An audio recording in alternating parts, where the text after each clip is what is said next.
Hi Aquarius, this is Jav. Welcome po sa ating channel. Gamitin ang reading na ito bilang gabay lamang. Kung naka-resonate kayo, comment down. Kung hindi kayo naka-resonate, ibigay niyo po sa iba. Kasadya na reading po ito. This is for you, Aquarius.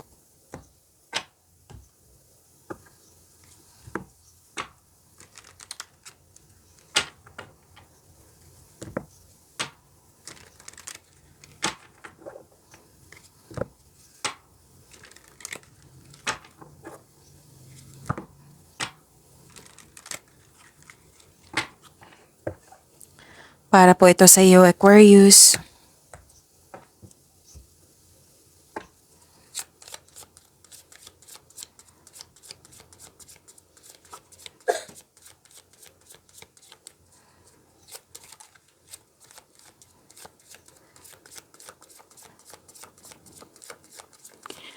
Maraming salamat po sa inyong patuloy na suporta at maraming salamat din po sa mga hindi nag-skip ng ads.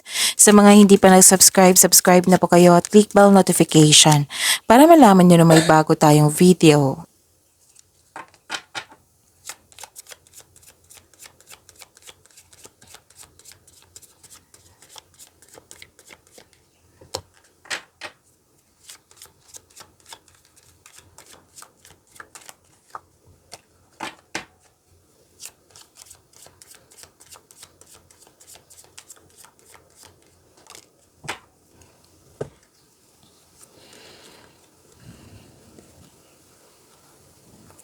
Aquarius.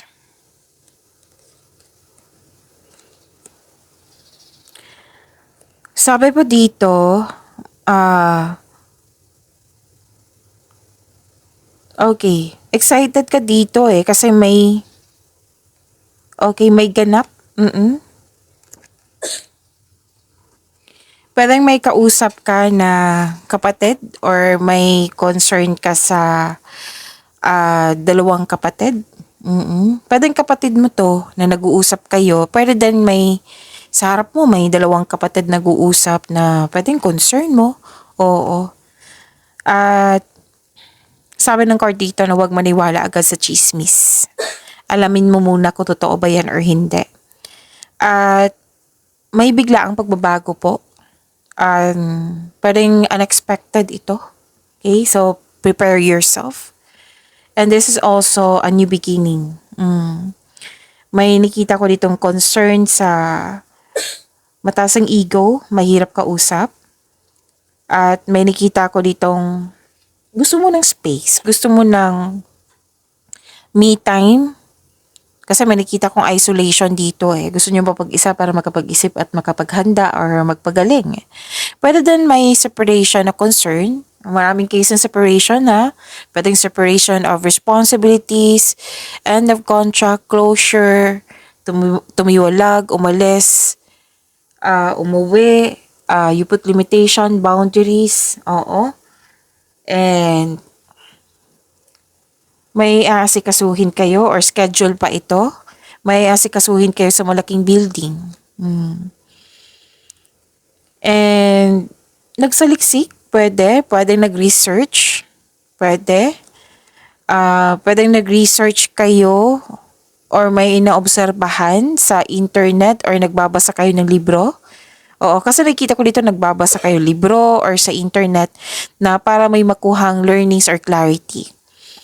At yes, may malalaman kayong sekreto. Kung tanong nyo po is ano tong sekreto na ito, malalaman nyo po ito kung meron man.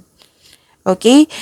And kung gusto nyo agad na ano tong sekreto, Miss Jav? Yan yung usually makikita ko So, itanong nyo po sa inyong intuition. Para siguradong sigurado. Okay? Kasi this is general reading.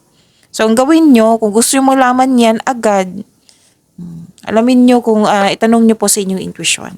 Okay?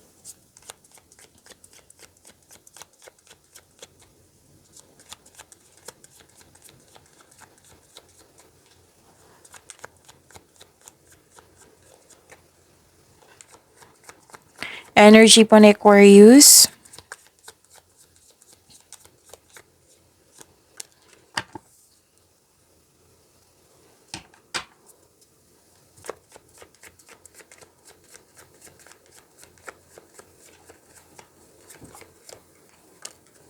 Paalala lang po, oo, reminder lang po, Aquarius, na kung may napansin kayo na repeating message, yan po yung pinupush ng course nyo po. Like for example, nanood kayo sa isang video natin at dito rin sa video reading nyo ngayon, tapos may napansin kayo na ulit yung mensahe. Yan po yung pinupush ng course nyo na kailangan yung bigyan ng atensyon, solusyon, at aksyon kung maaari po. So ano yung energy ni Aquarius? Ito yung sabi ko kanina sa inyo na nagkaroon ng stagnation, na parang napahinto kayo, oo, or nawalan ng interest, which is lumabas dito, oh.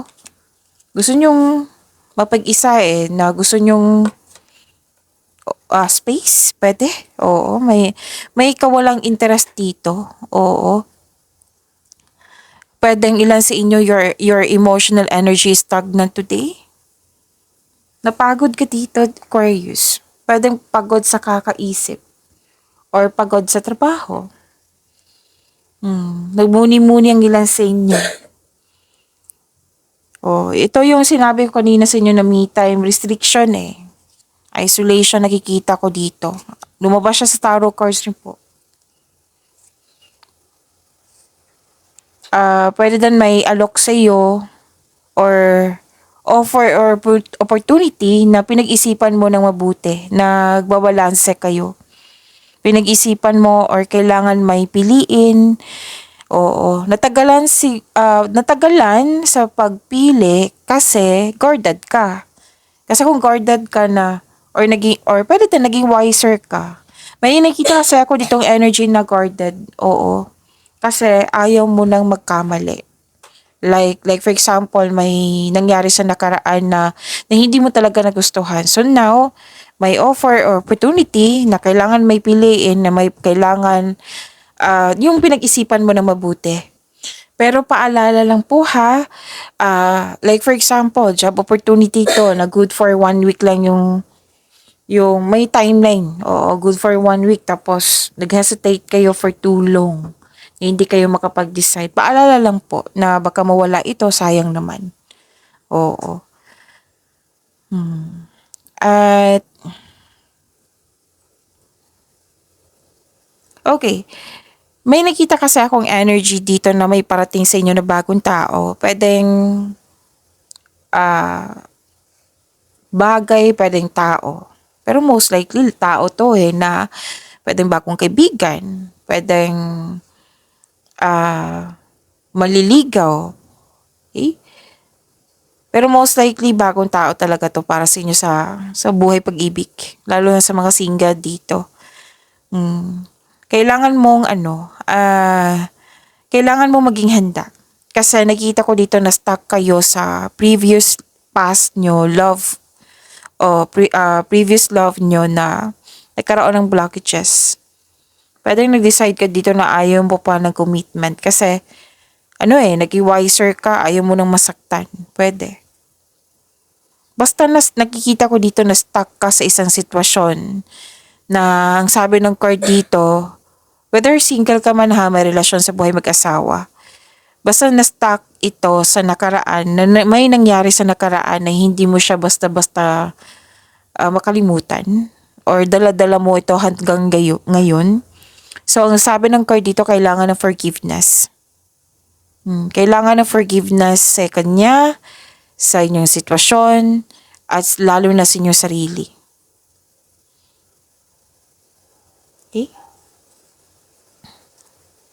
At may sabi dito sa mga nangyari ngayon, may lesson po na maibigay sa iyo. So, pag-isipan mo ng mabuti kung ano yung wisdom message ng ating Panginoon sa iyo sa mga nangyari. Kasi may matutunan po daw kayo. Okay? Pwede din sa career and money to na you want more. Oo, nag-iisip ka kung ano. Kaya nga sabi dito na kailangan mong iwasan mag-overthink. Parang dismayado ka sa posisyon or sa status mo ngayon, sa career and money ba or sa love life ba, sa personal life ba.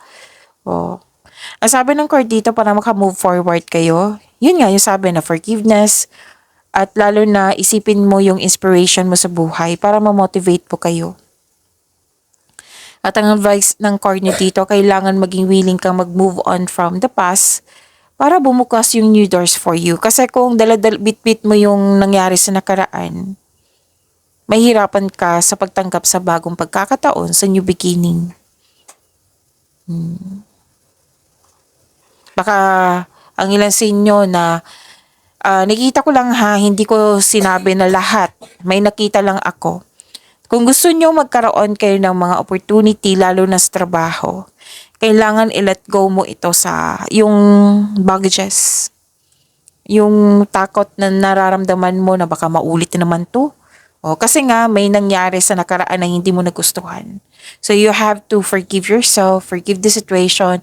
If this is person, forgive nyo din. Pwede mo naman hindi siya kausapin kung tao ito. Pwede mo siyang patawarin through your mind and heart. Isama yung sa dasal. Oo. Na ma-forgive mo na siya. Okay?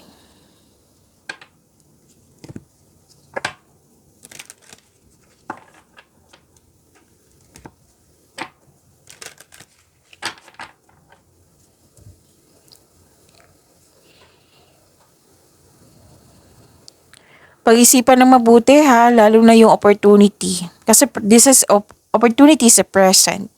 Tapos ang ilan sa inyo may fear pa or may iniisip pa sa nakaraan. So you have to focus on the present. Kung gusto mo may expectation na better outcome sa future, kailangan mo mag-focus sa present para magkaroon ng positive outcome in the near future.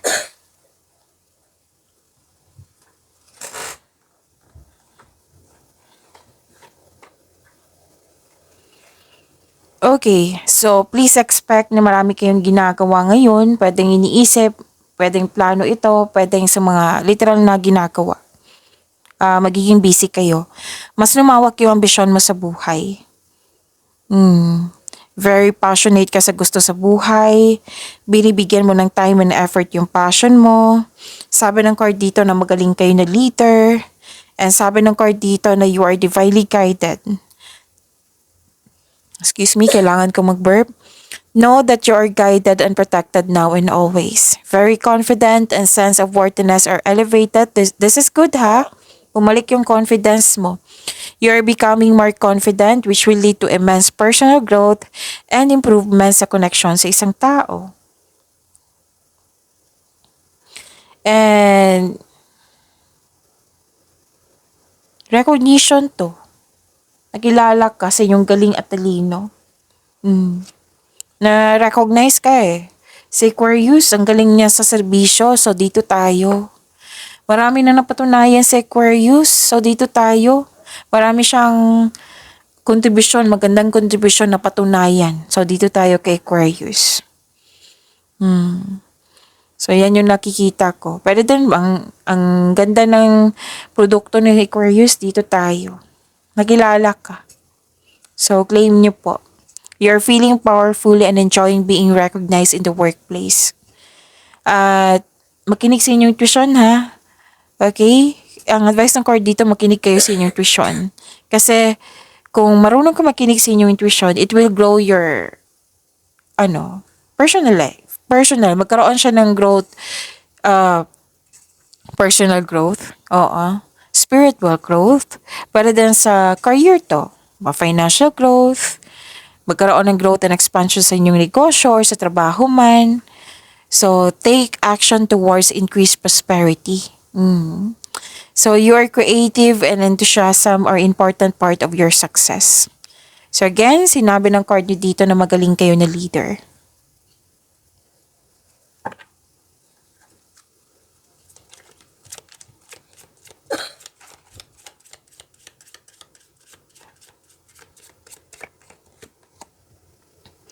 Within nature, you find your strength. Okay, so kung napanghinaan kayo ng loob or 'di ba masabi dito na pagod kayo, na marami kayong iniisip na pagod kayo. So, baka kailangan po na mag-take time kayo for yourself, yung again, Baka kailangan nyo mag-bakasyon, mag-rest day, mag-connect sa inyong, mag-connect sa ating nature. Kasi nakikita ko dito na relieve yung stress mo, na re-energize kayo pag nagpahinga kayo, nag-connect kayo sa inyong sarili, nag-connect kayo sa nature, nag-meditate, grounding, ganyan. So, isa yan sa dahilan na magkakaroon ka ng strength.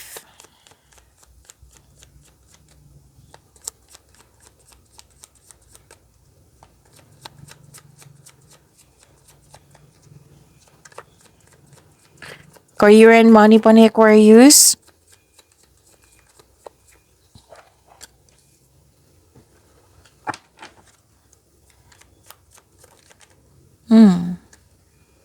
May lumabas na. Kunin ko lang.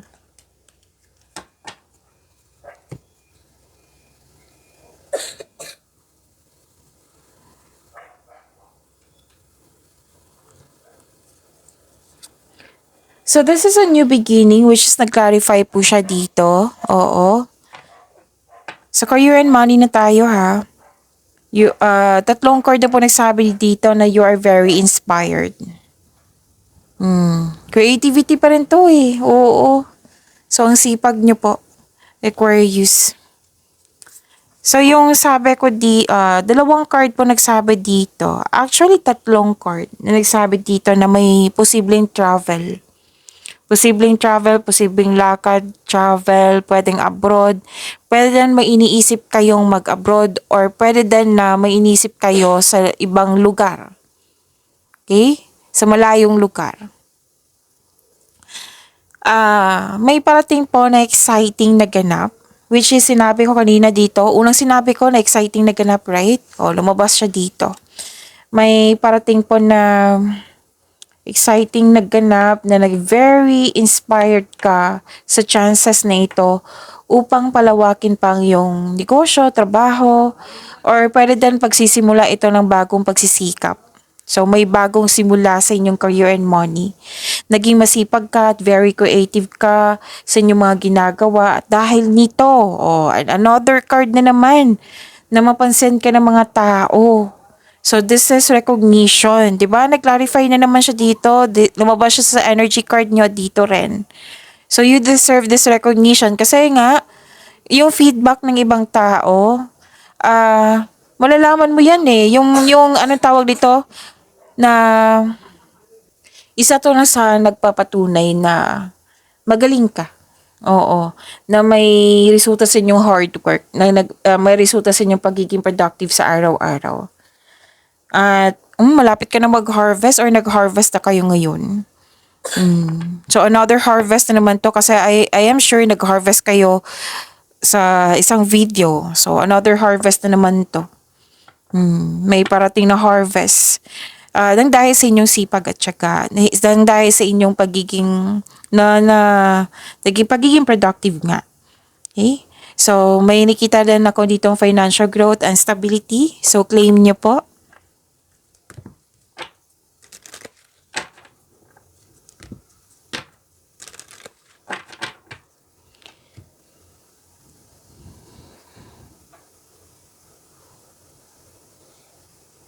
Okay, so this is power, authority, and protection. Yung nakita ko dito na walang tuto sa inyong desisyon, ideas, plano, na sunod yung gusto mo. Yung sabi ko kanina dito sa energy cards niya naman, sabi ng card na magaling kayo na leader, na ulit na naman dito. Different card to ha. Sinabi talaga sa inyo na magaling kayo na leader. At may supportive kayong mga co-workers or mga tao dyan na very supportive sa'yo. Kaya mas lalo kayong ganado dito. Malaki ang tiwala ng mga tao sa iyong strength and skills. And you are making tremendous progress in your career, sa inyong negosyo, sa inyong trabaho. At nakikita ko dito yung pag-level up mo. So, claim this. Ang galing. Ang ganda po nito.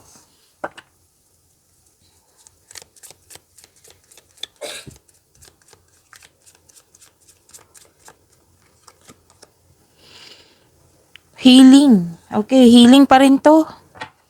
Kasi ito, sabi ng card na mag-connect kayo para mag-gain nyo yung strength nyo, mabalik yung, ma-re-energize kayo, di ba? Mag-grounding kayo, mag-meditate kayo. Kaya sa bakuran nyo lang, mag-connect lang kayo sa nature. Okay? And, eto, healing din to. Oo. So, take time po daw kayo sa inyong inner child. Why? Para magkaroon ng, siguraduhin nyo magkaroon ng healing sa inyong inner child. Kasi ma-unlock mo yung path na para mas maging okay. Saglit lang po ha. Nakaramdam kasi ako ng pagod. It might be this is your energy or energy ko talaga to. Okay. I-heal nyo po yung inner child nyo kasi ma-unlock mo yung financial abundance. Okay? Remember to nurture yourself as you work toward your goals. So, alagaan mo rin yung sarili nyo. Wag po daw kayo magpabaya. Pwede din tong isang message na pag-aalaga sa inyong career at money para mas lumago pa kayo.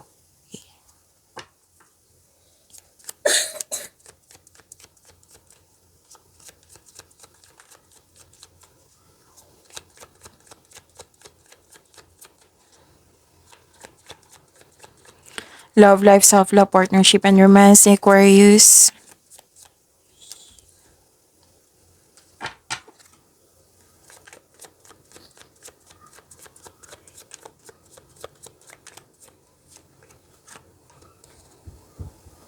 Ang ganda, Aquarius.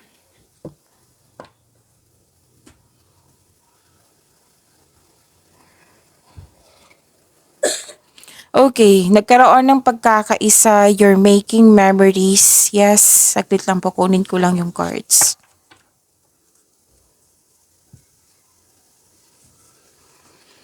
Nagkaroon ng pagkakaisa, you're making memories.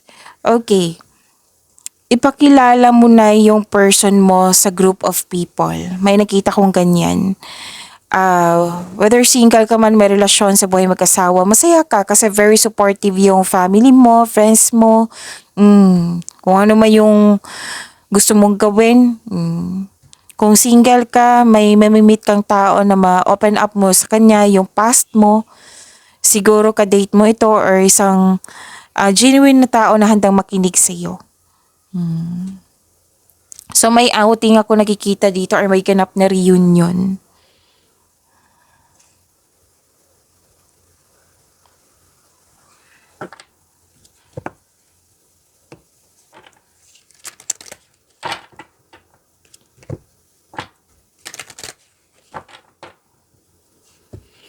So this is wealth and family and inheritance. Yung sabi ko dito sa dalawang card nyo na nagkaroon kayo ng panahon sa group of people and I believe this is your family. Oo, nagkaroon ng completion. And sa mga single dito, papasok ka lang o interesado ka lang magkaroon ng relasyon kung ito ay seryoso sa buhay.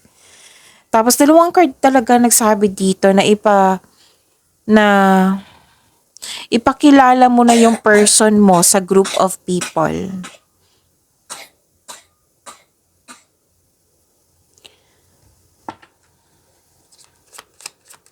May posibilidad din na bibili ka ng property. May kausap ka talaga na grupo ng tao dito or humingi ka ng payo sa taong nirespeto mo na mas matanda pa sa'yo or wiser pa sa'yo. Oh, alone time na naman. Oh. So, yung sabi ko kanina sa inyo dito, oh. 'Di ba? Gusto niyo mapag-isa para makapag-isip, makapagpahinga, magpagaling. Alone time. Alone time pa rin. And this is three cards. Oh. 1, 2, 3. For healing to eh. Spend some time alone. It will help you gain clarity on your relationship. See? So, pagyamanin niyo po yung blessings na binigay sa inyo. Aquarius, see you tomorrow. Maraming salamat po.